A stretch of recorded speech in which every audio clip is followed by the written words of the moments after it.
So in effect, it's the media that has destroyed the economies and the well-being of societies. Is that fair to say? Yes, I think the coverage has been disgraceful. I think the media has bullied politicians essentially into making a lot of very bad decisions. That said, ultimately, the political leaders still make the decisions, and so the media can create the incentive structure for them to make bad decisions, but let's not let them off the hook. Okay, I'm with you. For giving into that yes, pressure. and let's not let off the hook the modelers in the science community. Yeah, the models have been horrendously wrong, and as I mentioned there before the break, with tragic results, with Governor Cuomo and several other governors basically sacrificing seniors in large numbers because they thought they needed the hospital beds for this big influx of non-seniors that never came. And we have steeply higher, in my judgment, nursing home COVID deaths in the states that did that, New York, New Jersey, Pennsylvania, Michigan, Massachusetts, than we otherwise would. And that's why the overall COVID deaths in those places are some of the highest in the world. Have you studied Sweden? I have looked at Sweden, and they did have a nursing home problem very early on there. It was a little bit different than the one in those states here. It was more related to staffing issues, and they have a lot of low-paid staff that basically walked off the job early in the epidemic. But other than early problems in the nursing homes, they have very little COVID deaths compared to other countries in Europe, and I think the low stringency approach has generally been vindicated. And of course, they've got much less economic damage and much less sort of social, emotional, and societal damage because of the approach. That's right. And kids stayed in school the whole time. Kids. What's your take on mask wearing?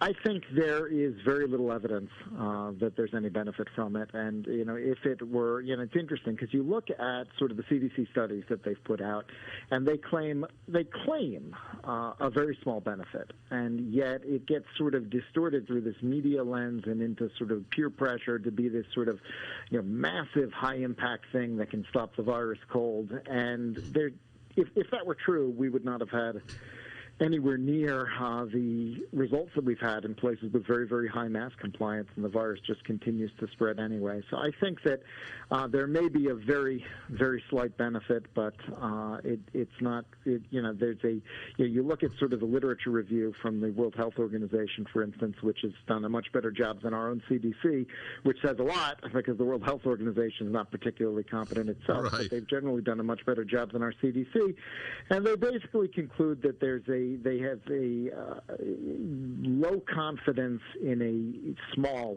effect from masks. I tend to think that it's essentially no effect because it's a highly infectious virus that's spread Do you wear by one aerosol outdoors? transmission. Outdoors, there's very little transmission outdoors because you can't have high concentrations of the virus. The aerosols get dissipated. That's why I asked very you. quickly. So do you wear one outdoors?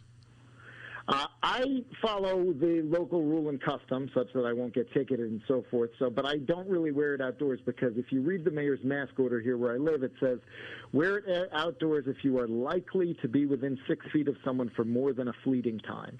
So I just make sure my time interacting with people stays fleeting, and I do not wear it. Well, you're a better citizen than I refuse to wear a mask outdoors, and I'm looking forward to being arrested. I announced that a year ago. I did. Yeah, the outdoors is very strange, as is the masking of children, which that's beyond belief. That is beyond belief. I'll tell you, I have to put up as one of the 10, aside from horrible pictures of murder, one of the 10 most depressing photos I've ever seen was of the President of the United States and the Vice President of the United States. Is it correct? Both had COVID? Or I know the President. They're both fully vaccinated. Excuse me, both vaccinated. I'm sorry, yes. Both vaccinated and both wearing masks. It's bizarre. They say we're doing it to model for people, but what are you modeling for them? You're modeling stupidity. For them that the vaccine They're modeling fear and irrationality. Yeah. It's very strange. I'm hoping that when we get to the end of his 100-day mask challenge, he'll declare victory and move on rather than try to extend it. Well, hope. I never speak out against hope. As I heard once in a great line, there's always hope. There's no chance. But that's a separate story. So how do people read your stuff? Well, I do a free daily newsletter with Steve Moore and John Fund at Committee to Unleash Prosperity. Wow. That's a high-powered team, the three of you. Where do you do it at? Wait, where do you do it at? It's pretty good. It's committeetounleashprosperity.com. And you can sign up for that. It's free. We send it every day, sort of in the lunch hour, basically. And it's not just COVID. We also cover kind of, tax and spending and energy and other sorts of things. But it's kind of started out. We started it about a year ago now. It started out being all COVID, and it still has a pretty good amount of that mixed in. That's why I had you on. Yep. Well, thank you so much. I hope you get a lot of my listeners to read your stuff. That would be terrific, and thanks for having me. You're welcome. Did you see that photo, my dear, dear listener? Two people vaccinated against COVID wearing a mask. To be models. But why are they not modeling pure, non-scientific irrationality?